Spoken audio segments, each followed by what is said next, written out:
Ada satu teori yang bisa Anda gunakan untuk menghadapi dunia yang berubah begitu cepat. Nama teorinya dynamic capabilities.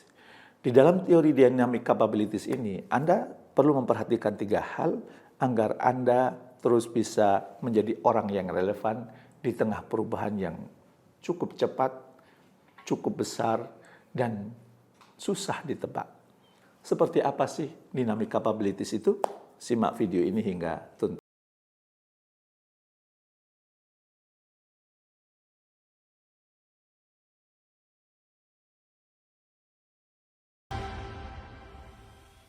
Assalamualaikum warahmatullahi wabarakatuh. Senang berjumpa lagi dengan Anda semua. Saya Jamil Ajeni, bisa konsisten menjumpai Anda melalui channel YouTube saya ini. Sahabat sukses mulia, khususnya para pemimpin, hari ini tantangan kita bukan lagi bagaimana menjadi yang terbesar, tetapi bagaimana menjadi yang paling cepat belajar dan berubah. Ingat ya, paling cepat belajar dan berubah. Karena dunia tidak menunggu kita siap. Teknologi berubah, perilaku manusia berubah, pasar juga berubah. Dan kalau kita tidak berubah, kita sedang berdiri di tempat. Kita sedang pelan-pelan ditinggalkan. Dan pada akhirnya kita menjadi orang yang tidak relevan dengan perkembangan zaman. David Thies menyebut kemampuan bertahan di dunia seperti ini dengan satu istilah dynamic capabilities. Bukan sekedar kemampuan mengelola yang ada, tetapi kemampuan untuk mengindra, menangkap, dan mengubah. Coba ulangi, Anda perlu punya kemampuan mengindra, menangkap, dan mengubah. Hari ini saya ingin mengajak kita merenung bersama ya. Apakah kita masih memimpin masa lalu atau sedang menyiapkan masa depan?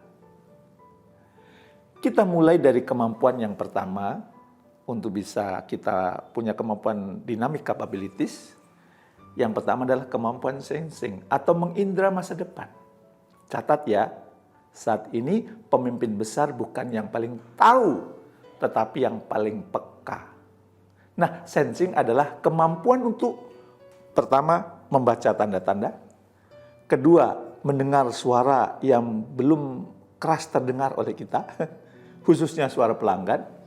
Dan ketiga, melihat peluang saat orang lain masih bingung. Tapi masalahnya, banyak pemimpin terlalu sibuk mengurus hari ini, sampai lupa mengintip hari esok. Kita rapat, laporan, target.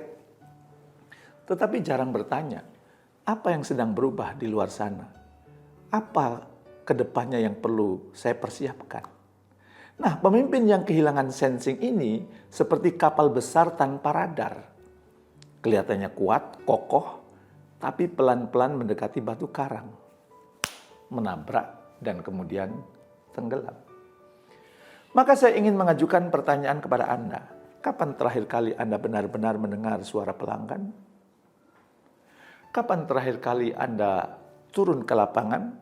Bukan untuk inspeksi, tapi untuk belajar dari lapangan. Sensing membutuhkan kerendahan hati. Mengakui, saya tidak tahu segalanya. Dan karena itu saya mau belajar dari siapapun, termasuk belajar dengan anggota tim, belajar dari pelanggan, belajar dari mitra kerja. Pemimpin masa depan adalah pembelajar seumur hidup. Ia bukan hanya mengandalkan pengalaman, tapi membuka diri pada berbagai kemungkinan yang akan terjadi. Karena masa depan tidak dimenangkan oleh mereka yang paling berpengalaman. Ingat ya, masa depan tidak dimenangkan oleh mereka yang paling berpengalaman, tapi oleh mereka yang paling cepat memahami perubahan. Nah, setelah sensing, Anda juga perlu menguasai seizing atau menangkap peluang ya, yang ada. Ya. Masalahnya banyak pemimpin bukan tidak tahu peluang, tapi tidak berani mengambilnya. Mereka melihat peluang-peluang, di dalam kata peluang itu ada kata uang. Lalu berkata, tunggu dulu, nanti dulu, resikonya besar, kita belum siap. Padahal dunia tidak menunggu kesiapan kita. Ia hanya memberi dua pilihan kepada kita tuh. Apa itu pilihannya? Dunia hanya memberikan pilihan kepada kita. Apa itu? Bergerak atau tergilas. Seizing adalah keberanian mengambil keputusan, mengalokasikan sumber daya, mengorbankan kenyamanan lama demi masa depan baru yang jauh lebih baik. Ini bagian tersulit dari kepemimpinan, karena setiap keputusan besar selalu punya dua rasa. Apa itu? Harap dan takut. Dalam bahasa agama itu roja dan khauf. Ada harapan, tapi juga ada muncul rasa takut. Itu biasa saja sih. Pemimpin sejati bukan yang tanpa takut, tetapi yang berani melangkah meski takut. Kadang kita terlalu menyintai cara lama, padahal yang membawa kita ke sini belum tentu membawa kita ke sana.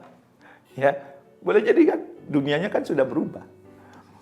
Maka masa depan sering meminta kita untuk melepaskan yang dulu berjaya demi sesuatu yang belum tentu kita dapatkan sih memang.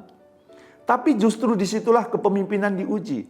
Percaya pada visi, percaya pada proses, dan percaya bahwa Allah tidak akan menyia-nyiakan ikhtiar yang sungguh-sungguh. Gusti Allah mboten sari. Pasti dia melihat aktivitas dan kegiatan kita. Gitu ya. Setelah sensing dan seizing, ada tahap ketiga. Tahap yang paling berat nih, yaitu transforming. Karena boleh jadi kita perlu mengubah struktur, kita boleh mengubah budaya, boleh jadi kita mengubah cara berpikir, boleh jadi kita mengubah kebiasaan. Dan itu kadang menyakitkan. Karena perubahan selalu melahirkan ketidaknyamanan. Orang akan bertanya, kenapa harus berubah? Dulu baik-baik saja. Kenapa sekarang harus repot-repot? Tapi pemimpin tidak diciptakan untuk menyenangkan semua orang. Pemimpin diciptakan untuk menyiapkan masa depan.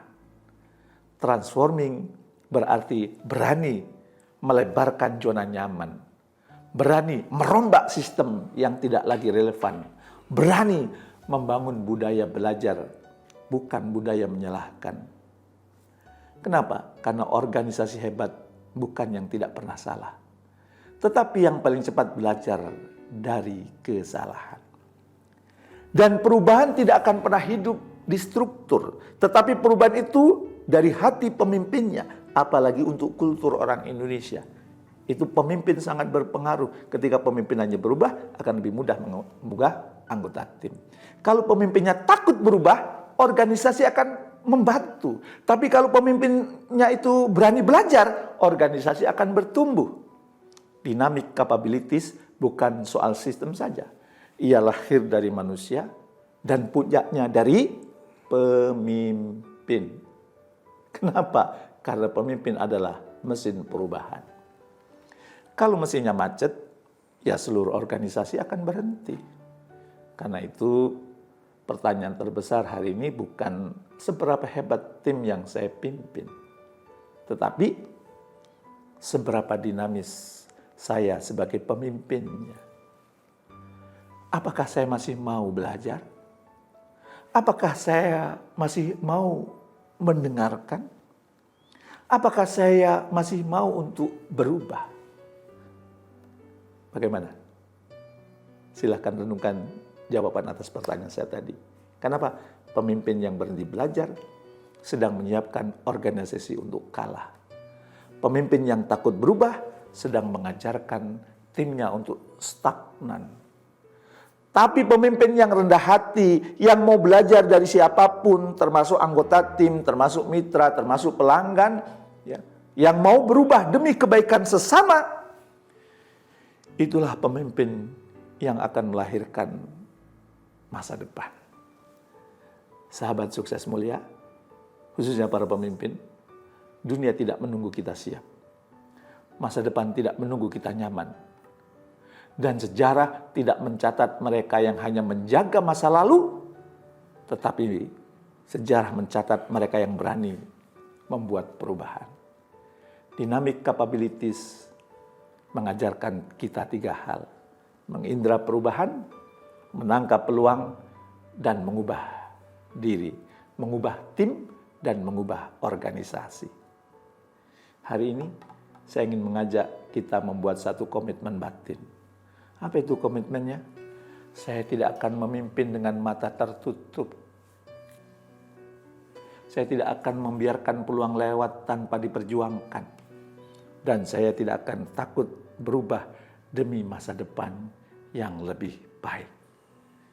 Karena pemimpin sejati bukan yang paling hebat hari ini, tetapi yang menyiapkan kemenangan esok hari. Dan ingat, perubahan bukan musuh kita. Ia adalah jalan kita untuk tetap relevan, tetap bermanfaat, dan tetap bermakna ketika kita menjalankan aktivitas. Bukan yang paling besar yang bertahan, bukan yang paling kuat yang menang, tetapi mereka yang paling siap berubah. Dan perubahan itu dimulai dari diri kita sendiri. Untuk menutup video ini, coba kita katakan, ya, perubahan dimulai dari saya. Ulangi sekali lagi dengan meletakkan tangan kanan di dada sebelah kiri. Siap? Mari kita ucapkan, ya, perubahan dimulai dari saya. Semoga menginspirasi. Assalamualaikum warahmatullahi wabarakatuh.